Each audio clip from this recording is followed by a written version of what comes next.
Apresento vocês. Pronto. Bom dia, é um prazer ter vocês todos aqui com a gente, em mais uma reunião do Departamento de Tocoginecologia, e hoje nós temos aqui conosco o professor Bácaro e o Nélio, né, doutor Nélio, e eles vão falar de um tema muito importante para a gente, que são as boas práticas da mulher que está em situação de aborto. Então, vão trazer algumas evidências científicas. O doutor Nélio, ele foi nosso aluno, e eu tenho o maior orgulho de dizer isso, viu, Nélio? Nosso aluno, nosso residente, nosso aluno de pós-graduação, colabora em pesquisas muito importantes sobre o aborto aqui no departamento, e então ele vai trazer um pouco desse trabalho que ele faz sob a orientação do professor Luiz, que é nosso docente da ginecologia e que se empenha muito nesse trabalho que vai ser apresentado hoje. É um prazer enorme ter vocês com a gente aqui. A palavra é de vocês, tá bom? E fiquem à vontade. Bom, muito obrigado, professora Fernanda. É uma honra poder estar aqui na reunião do nosso departamento. Sempre muito feliz de poder estar aqui. E também vou dizer que é uma grande honra poder trazer o Nélio, né, que foi nosso aluno, médico tocoginecologista, foi meu aluno de mestrado, mestre em Ciências da Saúde, atualmente meu aluno de doutorado. Então, uma grande honra poder estar aqui hoje. Então, Nélio, a palavra é sua para poder ministrar aí a aula e depois a gente discutir sobre o tema, tá bom? Eu queria agradecer as palavras. Da doutora Fernanda e do doutor Luiz, porque eu fui aluno de graduação, de residência, de pós, então estar aqui hoje é uma honra, assim, para mim, poder estar falando. Obrigado pelo convite, doutor Luiz, obrigado, professora, pelas palavras. Espero que a gente faça uma boa apresentação aí. Obrigado.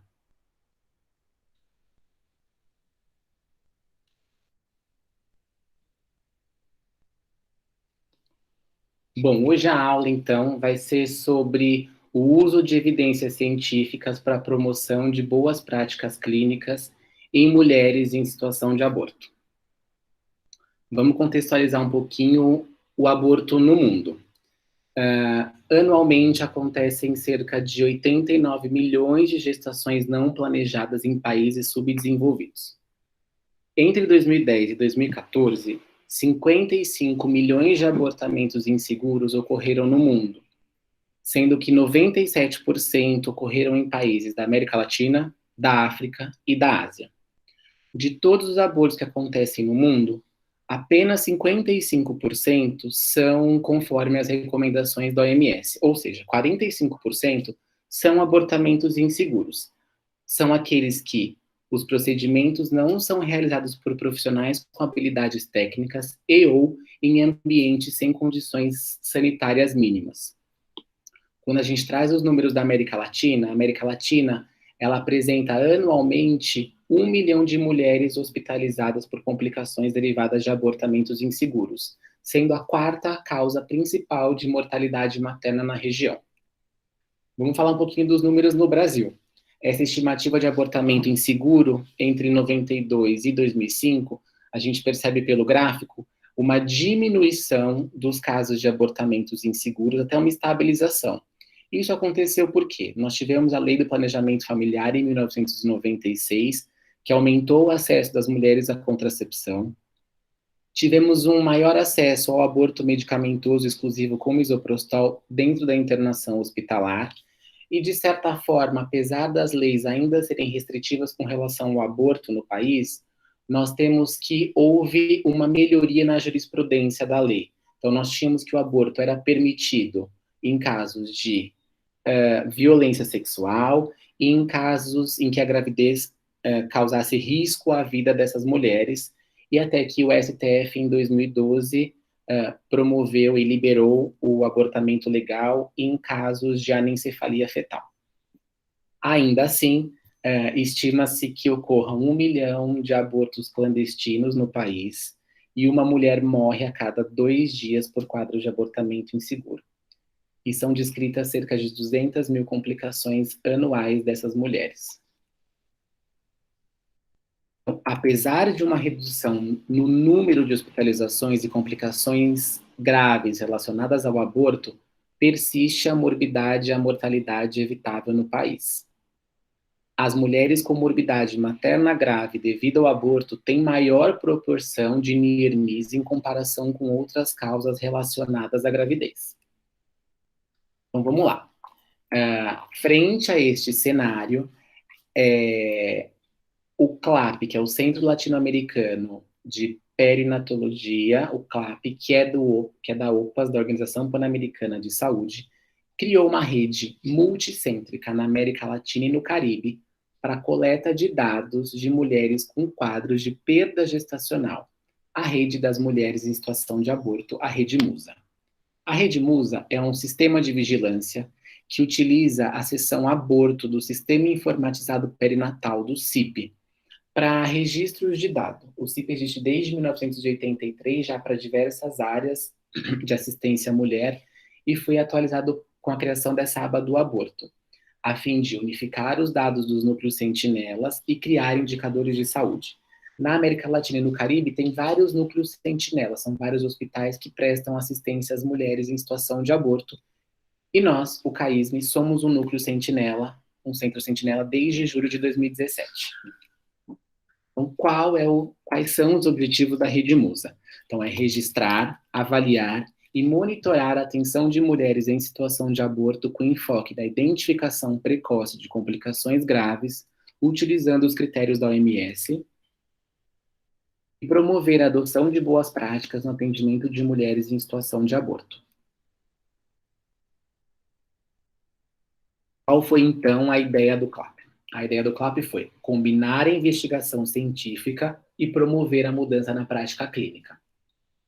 Para isso, todos os núcleos sentinelas, os centros sentinelas, enviavam os dados semanalmente, quinzenalmente, através do CIP, e nós recebíamos informes periódicos para melhorar a qualidade dos dados e das informações.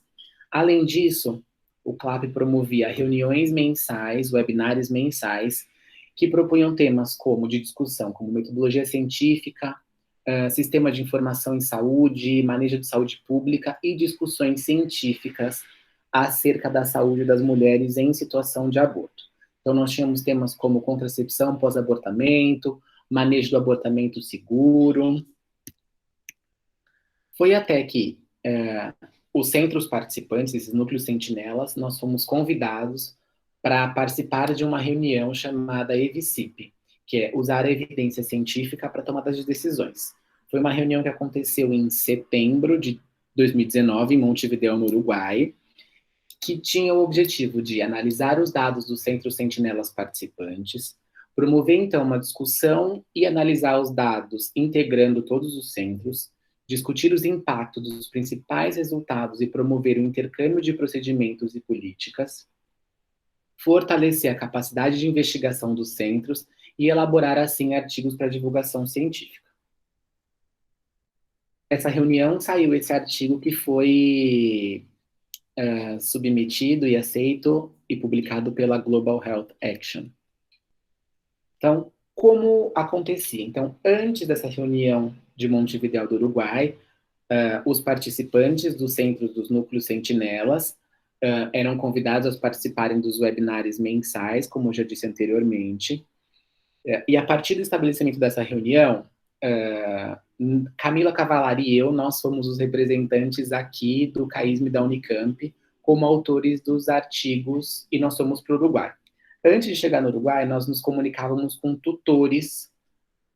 No nosso caso, a tutora era a Dinorá, ela trabalha ela é uma estatística que trabalha na OPS da Guatemala, e ela conseguia discutir com a gente não só a temática das nossas propostas para o artigo científico, como a metodologia científica.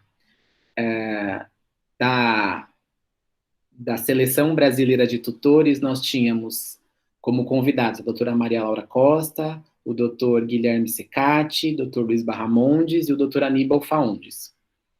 Além disso, era fornecido para os participantes um curso de 2 meses de metodologia científica através do Hub da OMS, através do Semicamp.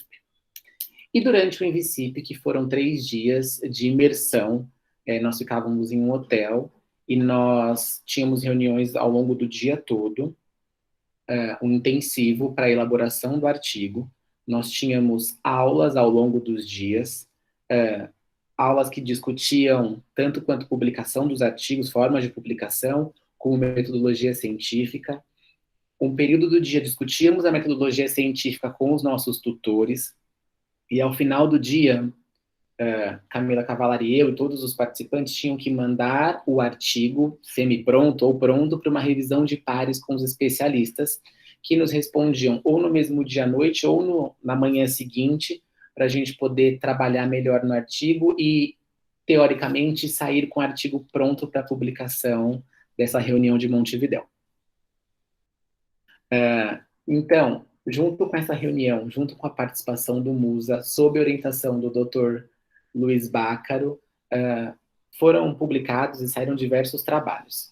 Um deles, ele veio do trabalho de conclusão de curso da Camila Cavalari, que hoje está de médica aqui da ginecologia, qual foi o objetivo do trabalho dela? Foi um trabalho aceito, está na fila para publicação da RBGO.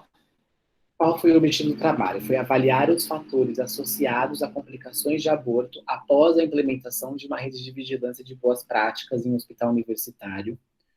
Foi um estudo transversal entre julho de 2017 e agosto de 2019, em mulheres internadas por quadros de aborto de qualquer causa e em qualquer idade, e foram excluídas as mulheres que internavam por quadros de sangramento de primeiro trimestre de outras causas, como gestação molar, gestação ectópica, ou aqueles quadros de ameaça de abortamento.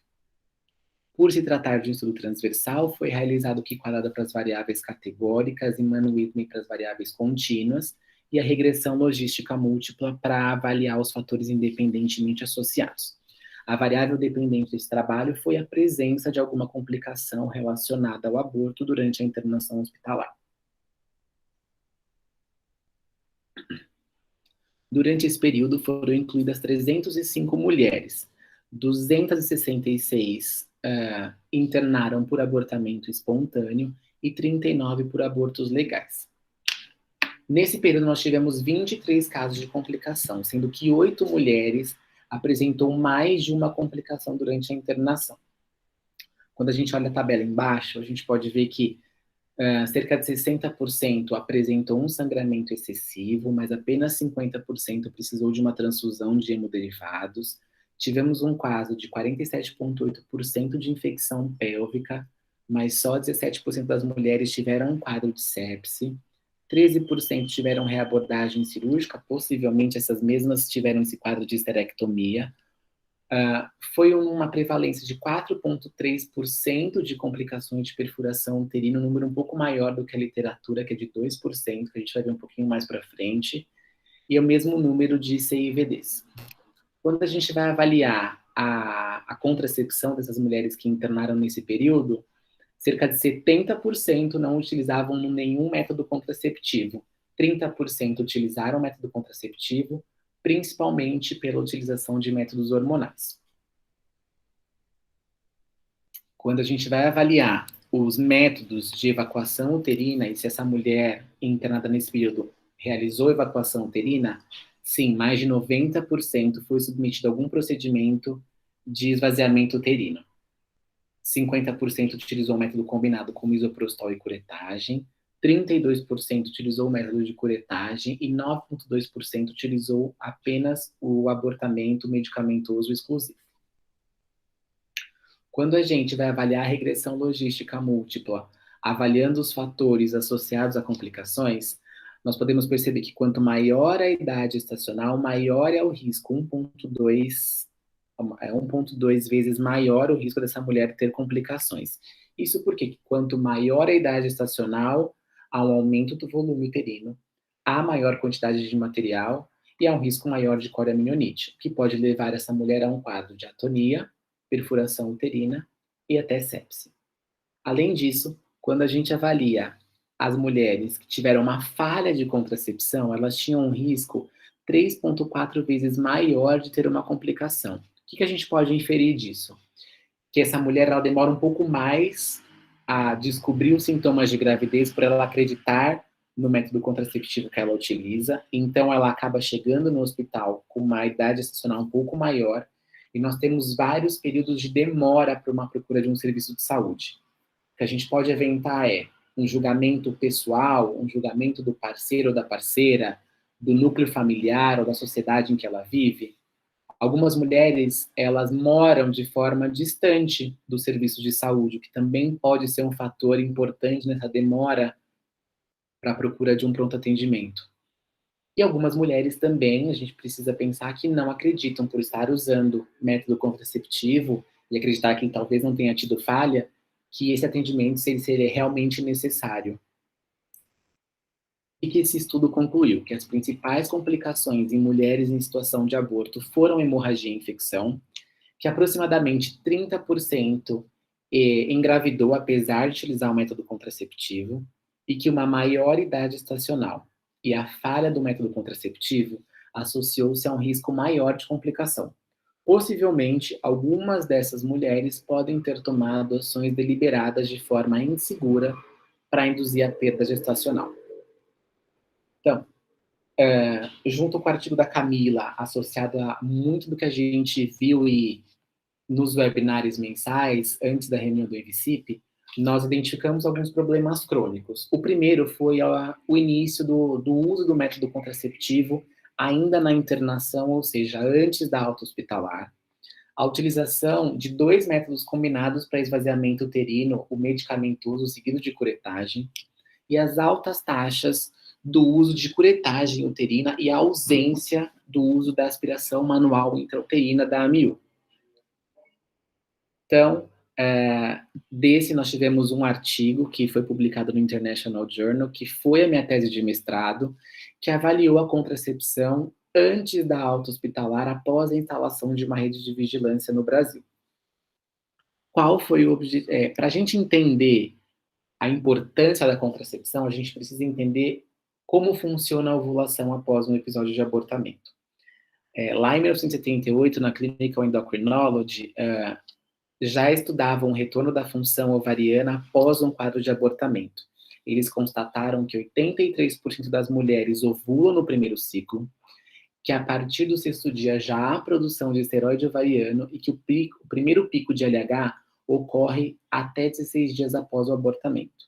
No mesmo jornal, em 1990, os autores estudaram o retorno da função ovariana em abortamentos espontâneos. E da amostra toda, todas as mulheres ovularam em até 29 dias após aborto, muitas delas antes da primeira menstruação. A gente pode concluir que o rápido retorno da função ovulatória torna necessária a contracepção imediata após aborto para programar uma nova gestação ou para evitar uma nova concepção. Qual foi, então, o objetivo do nosso trabalho? Avaliar o início dos métodos anticoncepcionais antes da alta hospitalar, identificar os fatores associados após a instalação da rede MUSA aqui no hospital. Foi também um estudo transversal com mulheres que internaram por quadro de aborto, de abortamento, gestação molar e gestação ectópica, em qualquer idade, entre 1º de julho de 2017 a 31 de agosto de 2019. Como estudo transversal, nós fizemos uma prova de tendência de cocraniometagem, foi utilizado o teste de Q quadrado para as variáveis categóricas e Mann-Whitney para as variáveis contínuas, e a regressão logística múltipla para avaliar os fatores independentemente associados. O que nós podemos ver? 65% das mulheres internavam por quadro de abortamento, 39% foram por motivos legais, sendo que quase 80% foram vítimas de violência sexual, 10,2% por razões médicas e 10,2% por patologias fetais. Das 382 mulheres analisadas nesse período, 38%, ou seja, 146 mulheres, iniciaram o método contraceptivo. 51,4% iniciou o método injetável, 44% iniciou o método oral e apenas 4% inseriu o DIU ainda na internação hospitalar antes da alta.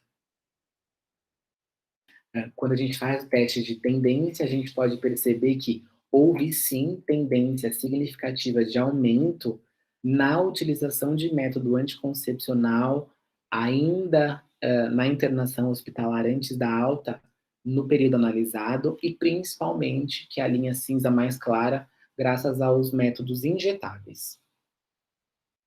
Quando a gente avalia os fatores independentemente associados através da regressão logística, o que a gente pode perceber? A gente pode perceber que o ano de admissão, em 2019, essa mulher teve 2,6 vezes mais chance de receber método contraceptivo do que os outros anos, mostrando que a Rede Musa é uma rede que fornece informações que, através desse planejamento de ações de gestão, ele pode sim realizar a promoção de saúde.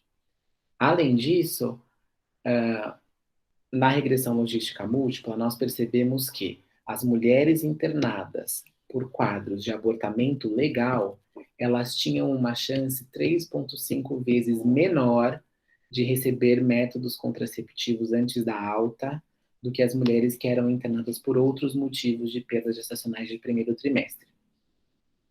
O que a gente pode inferir que, apesar do aborto ser legalizado no país, ser respaldado por lei, nós ainda estamos inseridos em um contexto político e esse tema representa um estigma social.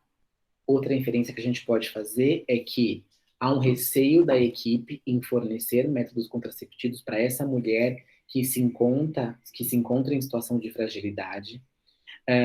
E, além disso, a gente vê que o aborto, por razões legais, apesar de ser aprovado por lei, mostra uma ambivalência do serviço de saúde entre promoção ao direito à saúde e a concepção moral e religiosa envolvidas nesse contexto. Então, o que esse estudo concluiu? Que a Rede Musa reforçou o acesso à contracepção pós-aborto em um hospital universitário no Brasil, a associação entre aborto induzido por motivos legais e menor uso de método contraceptivo antes da alta hospitalar, e temos uma baixa utilização de métodos contraceptivos de longa duração, como foi o caso do DIU. Vamos voltar para os nossos problemas crônicos. O segundo problema crônico, então, foi a utilização de 2 métodos combinados para esvaziamento uterino, medicamentoso seguido de curetagem.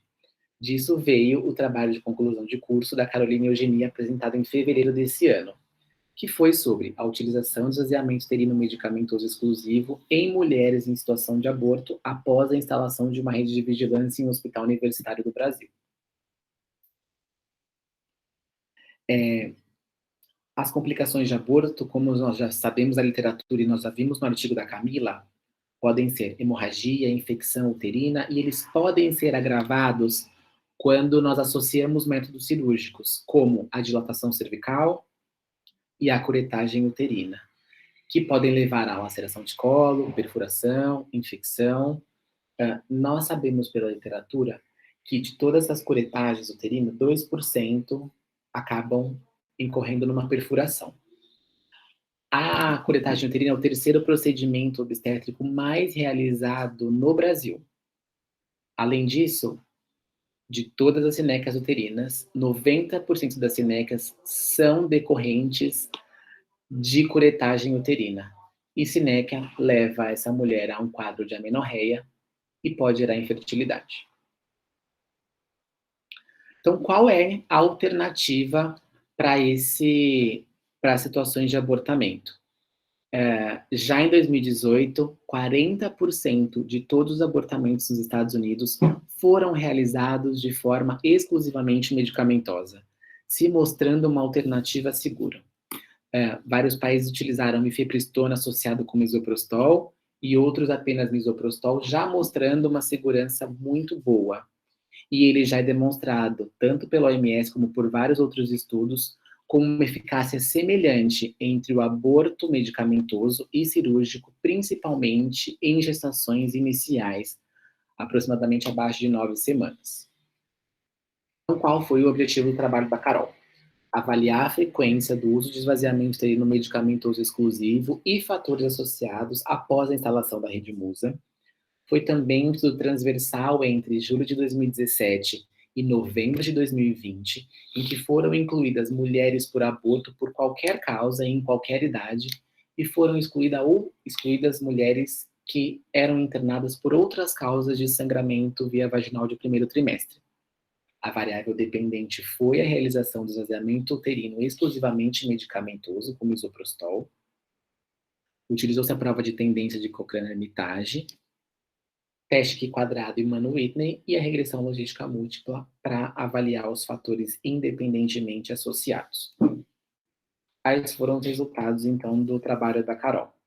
464 mulheres foram incluídas no estudo, com uma média de idade de 30 anos, uma idade estacional média de 11 semanas, 297 mulheres que internaram tinham seu primeiro episódio de aborto, quase 70% das gravidezes não eram planejadas e 67 eram os casos de interrupção legal. Nesse gráfico, a gente pode perceber que 11% das mulheres tiveram métodos de esvaziamento uterino exclusivamente medicamentoso, 9,5% foram submetidas à aspiração manual intrauterina e quase 80% foram submetidas à curetagem. Na prova de tendência de Cochrane-Hermitage, a gente percebeu que não foi observada diferença na utilização do esvaziamento uterino medicamentoso exclusivo ao longo do período analisado. Quando a gente vai para a regressão logística múltipla, a única variável que conseguiu demonstrar a associação foi as mulheres com nível de escolaridade maior, as mulheres que tinham nível universitário. Elas tinham uma chance de 2,3 vezes maior, de receber o tratamento do aborto medicamentoso exclusivo. O que a gente pode inferir disso é que talvez esse profissional de saúde acredite um pouco mais na capacidade de reconhecimento dessa mulher nos sinais de alarme, que essa mulher que tem uma escolaridade maior, ela tem uma facilidade de reconhecer os sinais de alarme. Outra coisa que a gente pôde perceber, e é uma questão que nós aplicamos no nosso serviço, é o uso recorrente de ultrassom para segmento. Nós já sabemos que o ultrassom, ele precisa apenas avaliar a presença ou ausência do saco gestacional, e não fazer a avaliação da linha endometrial.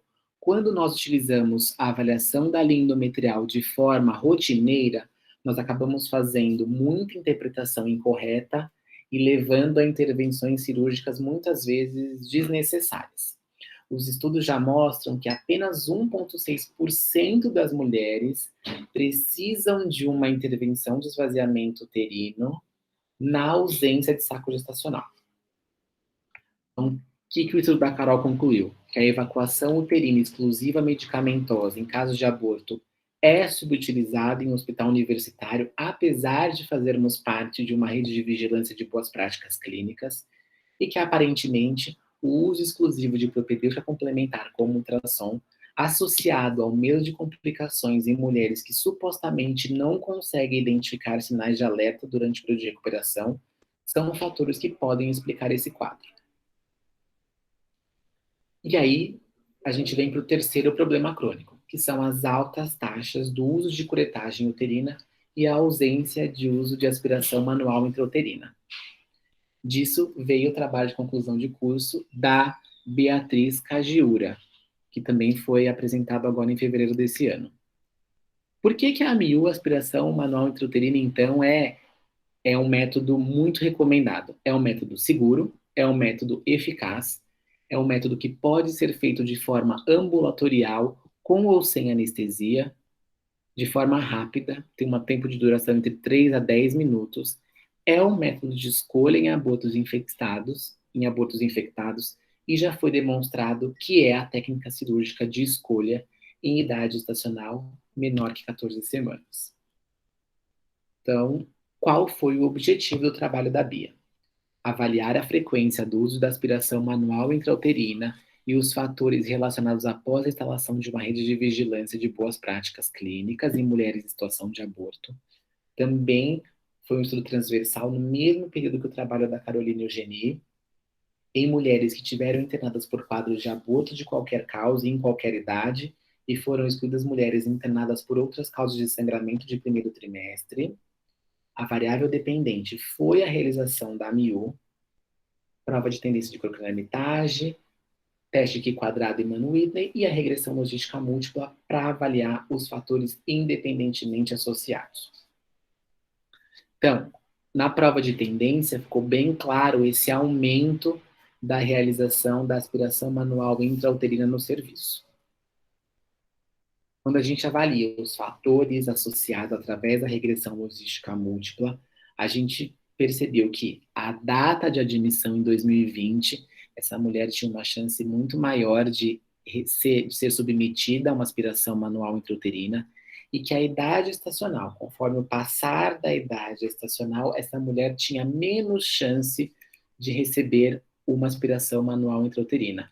Muito possivelmente que a maior idade estacional poderia estar relacionada a uma maior chance de complicação, sendo optado, então, sempre pela curetagem uterina. O que o trabalho da Bia concluiu? Que o uso da AMIU apresentou um aumento significativo após a instalação de uma rede de vigilância de boas práticas clínicas em um hospital universitário, e que a admissão em 2020 e a menor idade estacional associou-se a uma maior frequência da realização de AMIU. Ou seja, cada semana a mais de idade estacional diminui em 16,3% a possibilidade da realização da aspiração manual intrauterina. Bom, quais são, então, os planos para o futuro da rede CLAP Musa? Ainda esse ano vai acontecer a EVCIP 2021, de forma online e remota, que vai promover a participação de novos membros, novas pessoas, novos alunos, e talvez, e eu tenho certeza que através do Dr. Luiz, novas possibilidades de trabalho, tanto de iniciação científica, quanto trabalho de conclusão de curso, mestrado, doutorado, possibilitando, então, elaboração de novos artigos científicos e a adoção de novas práticas clínicas para o nosso hospital. Nessa mesma linha, nós já temos o pensamento de aumentar o uso de DIU pós-abortamento, que vai ser o TCC da Caroline Trabache, que é R2 atual, e também analisar a influência da pandemia de Covid-19 na prática clínica em casos de hemorragia de primeiro trimestre, que vai ser o TCC da Priscila, que é a atual R3. Então, a rede Musa, a rede CLAP Musa, o que a gente pode concluir? Que é uma rede que ajudou a aumentar a contracepção pós-aborto e o uso de métodos de manejo seguro em casos de aborto, como a realização da aspiração manual intrauterina no lugar da curetagem uterina, e que a vigilância contínua dos indicadores terapêuticos e a educação médica continuada podem ajudar a reduzir a morbidade relacionada aos casos de aborto e ajudar, sim, a melhorar o atendimento às mulheres. É isso, obrigado.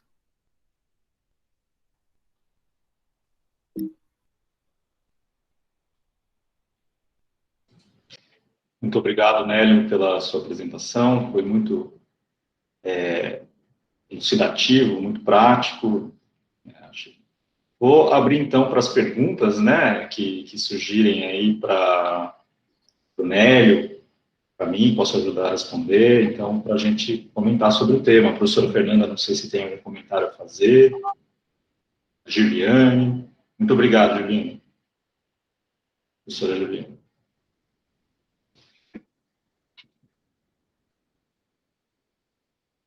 Professora Fernanda se colocando à disposição para somar esforços na orientação de mulheres e estímulo na prática do pós-aborto, né? Quais são os desafios das novas condutas, né? Você quer comentar alguma coisa sobre os desafios aí? O desafio de aumentar do esvaziamento medicamentoso exclusivo, do pós-aborto, o que você faria aí para que a gente possa aumentar as nossas taxas aí de boas práticas?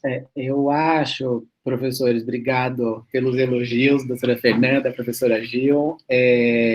mas eu acho que para a gente diminuir os índices de curetagem uterina, a gente precisa, talvez, utilizar menos a ultrassonografia, para a gente poder ter, confiar mais no quadro clínico, talvez acompanhar essas mulheres mais de perto, talvez a gente já tem essa ideia aí de um ambulatório de hemorragia de primeiro trimestre, acompanhar, ensinar essas mulheres a reconhecerem os sinais de alarme com um retorno precoce dessas mulheres para o serviço de saúde, para o atendimento. E eu acho que o DIU pós-aborto tem que ser estimulado, tem que ser uma prática rotineira do residente da enfermaria, né? Inclusive, passar para os alunos que é uma forma de contracepção muito importante para a gente melhorar aí o uso dos LARCs na enfermaria, principalmente antes da alta. E não só na enfermaria, também até no centro cirúrgico, né? Pós-cureta, né? Oportunidade para inserção do DIU, então eu acho que nos próximos meses, aí, com certeza, nós vamos conseguir aumentar as nossas taxas de utilização de métodos reversíveis de longa duração, muito seguros, né? Então, acho que vamos conseguir mudar isso. Não sei se temos mais algumas perguntas, vamos ler aqui o chat. Pois no período de pandemia, né, de restrição à frequência em serviços de planejamento familiar, o DIU pós-aborto é fundamental que ele seja utilizado, né? Nélio, tem uma pergunta para você. O que você acha se teríamos espaço para a realização de... O que a gente viu na nossa análise é que a gente conseguiu aumentar as taxas de utilização de aspiração manual intrauterina no lugar da curetagem. Isso. Mas uma crítica que até eu mesmo faço é que a utilização da MIU em ambiente ainda de internação hospitalar. Você acha que a gente teria espaço para começar a realizar essas aspirações em esquema ambulatorial? Eu tenho certeza, professor. Eu tenho certeza que nós temos total capacidade de realizar a MIU de forma ambulatorial. Acho que de forma nenhuma diminui o treinamento do médico residente em formação na curetagem uterina, até porque somos um serviço de referência, e eu acho que os casos para as gestações com maior idade gestacional vão ser submetidos à curetagem, então esse ensino à curetagem não vai ser diminuído. Eu acho que a MIU ambulatorial é uma realidade, a gente consegue fazer sem analgesia, a gente consegue orientar bem essas mulheres para ter alta precoce, e elas têm que ter um acompanhamento, um segmento, né? Então, elas retornando num local de origem, eu acho que é fundamental para a gente evitar complicações. Perfeito. Eu vi que o professor Rodolfo concordou que é um gargalo no serviço, né? Eu acho que a utilização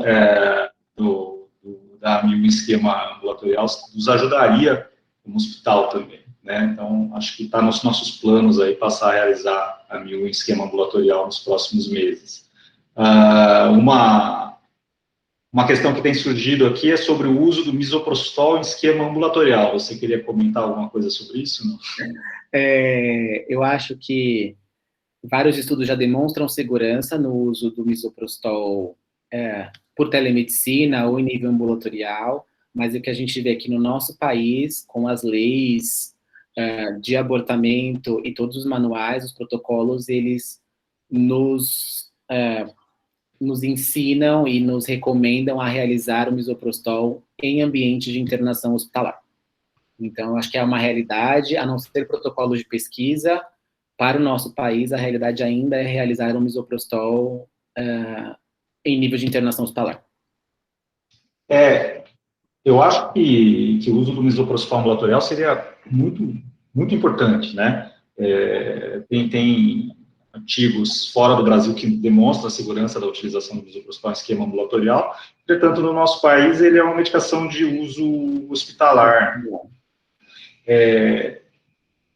Tem um programa já na Federal de Uberlândia, se não me engano, em Minas Gerais, que está começando a pesquisar a utilização de misoprostol em esquema ambulatorial também no Brasil. Então, eu acho que é o futuro aí das investigações clínicas, investigações científicas, a possibilidade da utilização do misoprostol, quando é possível, né, em esquema ambulatorial, um projeto de pesquisa bem interessante. Eu acho que a doutora Arlete até falou que pela Anvisa a recomendação é de uso hospitalar mesmo. É o uso hospitalar. Aqui no Brasil é o uso hospitalar. Então, seria em protocolo de pesquisa, a utilização em esquema ambulatorial. Vamos ver aqui o chat.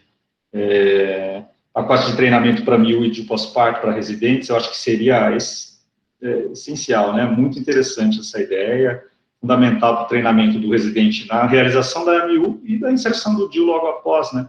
Você junta, né, o ensino e a prática clínica, assistência à população. É uma questão que surge, né, e que frequentemente chega, sobre o treinamento de curetagem dos residentes, né, já que você vai utilizar o AMIU, basicamente, em aborto do primeiro trimestre, se o residente não teria uma diminuição do seu treinamento de realização de curetagem. Você pensa alguma coisa sobre o tema, né? Eu acho que uma coisa, professor, não exclui a outra, assim. Eu acho que o treino em curetagem vai continuar existindo, até porque isso é uma realidade não só do nosso serviço, mas como de outros serviços, né? Que é um procedimento muito bem estabelecido, assim, já é uma característica do nosso serviço de longa data realizar curetagem. Como somos um serviço de referência, eu acredito que os casos de gestações em idade gestacional mais avançadas vão chegar e a curetagem vai ser realizada. Então, eu acho que o treinamento na aspiração manual intrauterina não exclui a curetagem. Eu acho que as coisas são concomitantes mesmo. Uma outra pergunta, eu acho que aquele achado do seu artigo, né, da sua dissertação de mestrado, que foi o início de contraceptivo ainda durante a internação hospitalar, que a gente conseguiu aumentar a nossa utilização, além da questão, nós aumentamos, mas aumentamos o uso de injetáveis, né? Então, isso a gente identificou que precisamos aumentar o uso do DIU, como a gente já comentou. Mas um outro achado interessante foi a questão da associação entre maior uso de anticonceptivo antes da alta hospitalar em mulheres que não foram submetidas à indução legal de abortamento, né? Que a gente consegue inferir que as mulheres que foram submetidas à indução legal utilizaram menos o contraceptivo antes da alta do que as mulheres que tiveram abortamentos de causa espontânea. O que você comenta com mais detalhes sobre isso, né? Eu acho que foi um achado interessante do artigo, eu acho que é um ponto que deve ser discutido com mais calma e mais detalhamento. Eu acho que foi um dos achados do nosso mestrado que me motivou, inclusive, a continuar na pesquisa para o doutorado. Eu acho que nós vivemos, sim, nós temos um respaldo legal, né, judicial para o abortamento no país, em algumas condições, mas ainda assim eu acho que o contexto político, esse estigma ainda acaba impactando bastante. E uma das coisas que eu até falei na apresentação é que a equipe de saúde, né, então a equipe da enfermaria, acaba entendendo e não abordando muitas vezes a temática contracepção para uma nova gestação nessas mulheres que estão em situação de fragilidade, né? Então, muitas vezes acaba não sendo abordado, porque essas mulheres vão voltar a ter relação sexual, né? Elas vão voltar a ter relação, então é mandatório o uso do contraceptivo para elas.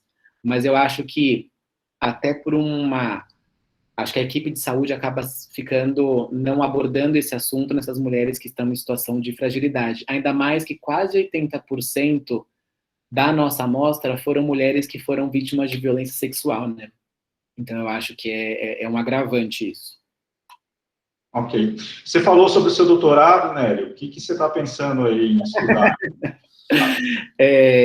Na nossa ideia de doutorado, então, continuar trabalhando com abortamento, e a nossa ideia é trabalhar com a experiência do cuidado e o experience of care e mistreatment em mulheres internadas por situação de aborto no mundo. Então, é essa a ideia, assim.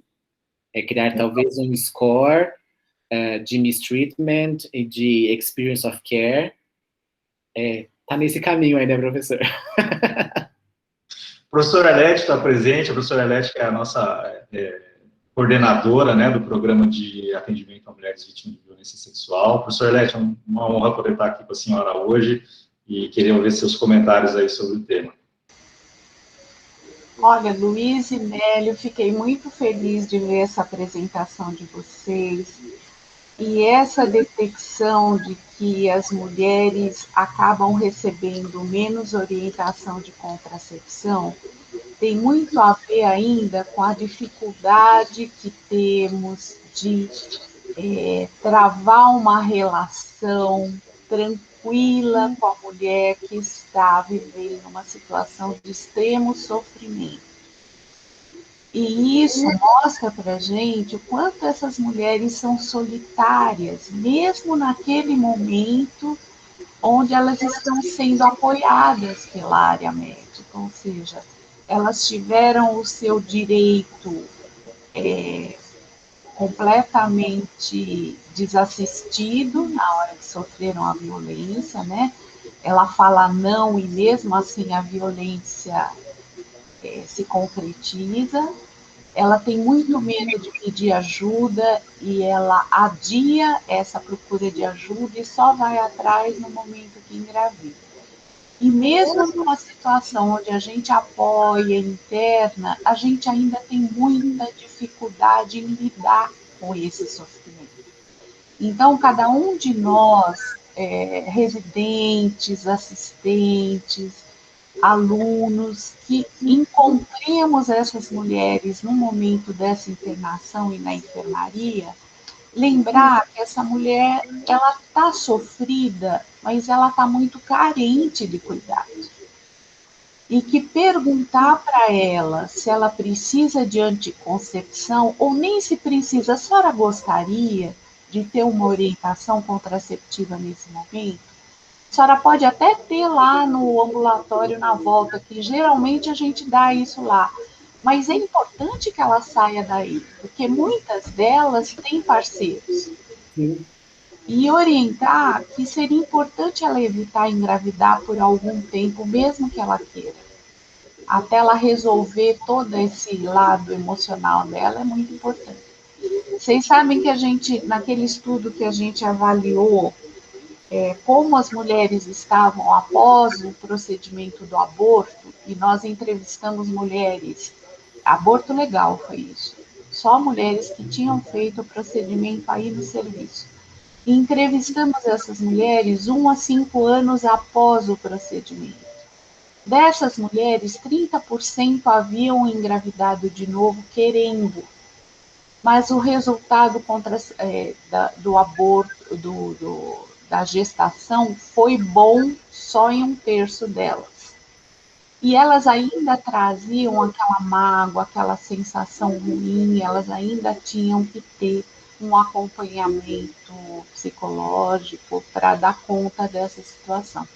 Então, a nossa ação na enfermaria, no momento de cuidado, já tira muito do véu do preconceito, da culpa dela, da vergonha dela. Então, perguntar para ela, a senhora aceitaria uma anticoncepção agora? A senhora gostaria de ter? A gente pode entrar já e, se a senhora não der certo com essa contracepção, pode rever lá no ambulatório, tudo bem. Acho que faz parte da gente superar também um obstáculo que muitas vezes é interno nosso, não é dela, ela está carente disso. E parabenizo vocês pelo estudo, pelo trabalho, fico muito feliz que as coisas estejam caminhando. Obrigado, professora. Fundamental suas palavras e muito obrigado pelos comentários. Não sei se mais alguém tem alguma pergunta a ser feita. Para o Nélio, para mim? Acho que não. Professora Fernanda? Gente, excelente apresentação. Eu fiquei aqui me segurando para não falar, porque senão parece que só porque eu posso falar, eu fico fazendo 1000 perguntas, né? Mas, assim, achei excelente a colocação do Nélio, trazer esse tema, o Bácaro está orientando esse tema, e a Arlete trazer essa questão, né, Arlete, de que quem trabalha com violência vê a dificuldade que é. Eu também comecei a trabalhar um pouco com violência no pré-natal, na revisão de parto, e a dificuldade que é para nós todos que fazemos a abordagem chegar e dar o melhor que o serviço, de uma forma geral, pode dar para essas mulheres que estão em uma condição de tanta vulnerabilidade. E aí, essa parte da contracepção no pós-aborto imediato, que vocês vão trabalhar, e nessa excelência do cuidado, eu acho que só vai trazer muitos frutos para as mulheres e para todos nós, para nós aprendermos sempre a melhorar o cuidado, né? Então, queria só parabenizar vocês pela excelente apresentação e convidá-los para fazer um fechamento, tipo assim, agora o recado final é esse, queria deixar essa lembrança para todos, porque eu acho que vocês têm muita coisa para trazer para a gente e foi realmente excelente. Muito obrigada. Obrigado, professora. Muito obrigado, doutora Fernanda. Algumas últimas palavras aí, Nélio? Eu acho que a Rede Musa, a Rede Clap Musa é importante e vai continuar sendo importante exatamente para, através da vigilância constante dos nossos dados, dos nossos casos, a gente conseguir promover uma saúde, uma política pública mais adequada, não só para o nosso serviço, mas também para outros serviços que compõem não só a Rede Musa, mas também que trabalham com mulheres em situação de aborto. As minhas últimas palavras é que acho que a gente tem que pensar que a gente tem que sempre melhorar, certo? Eu acho que essa rede de vigilância, eu tenho trabalhado com ela já tem 5 ou 6 anos, né, desde a sua instituição. Então, o que eu aprendi é que a gente tem que sempre melhorar, né, apesar da gente estar num serviço terciário, num serviço universitário, né, onde o conhecimento é produzido, eu acho que a gente tem que produzir conhecimento, mas olhar para nós mesmos e melhorarmos o nosso ambiente. Melhorando o nosso ambiente, a gente é capaz de ajudar na melhora de outros serviços também, de propagar boas práticas e conhecimento científico. Então, acho que o recado seria esse, vamos sempre melhorar, né? Acho que é isso. Muito obrigado pela atenção de todos. Eu vou deixar o desafio da gente fazer todo esse programa de treinamento, hein? Para a gente aqui no serviço, para tentar expandir isso, a gente tem muitas possibilidades dentro da região de Campinas, né? Tentar realmente difundir toda essa ideia, e eu conto com a força aí de trabalho e todo o conhecimento de vocês. Gente, muito obrigada, certo? E eu queria convidá-los para a próxima aula. Na próxima aula, a gente tem uma professora convidada, que é a professora Roseli Nomura, da Unifesp, minha colega, né, minha amiga, e ela vai falar para a gente sobre responsabilidade ética e profissional nas mídias digitais. Isso é um tema super atual, super importante. Agora a gente vive praticamente de mídia, né? Seja social ou todas as nossas reuniões online. E aí, muitas vezes, o limite do que é ético ou não, ele é muito sutil. A professora Roseli, além de ser professora de obstetrícia, ela também é advogada, ela é uma das representantes do CONEP, e ela tem bastante experiência nisso. Eu acho que vai ser uma aula interessante também para todos nós, tá bom? Nélio e Luiz, muito obrigada novamente, tá? E a todos que estão aqui na reunião, conto com vocês na próxima quinta-feira. Um abraço, tchau, tchau. Obrigado, tchau. Obrigado. Tchau, tchau. Tchau.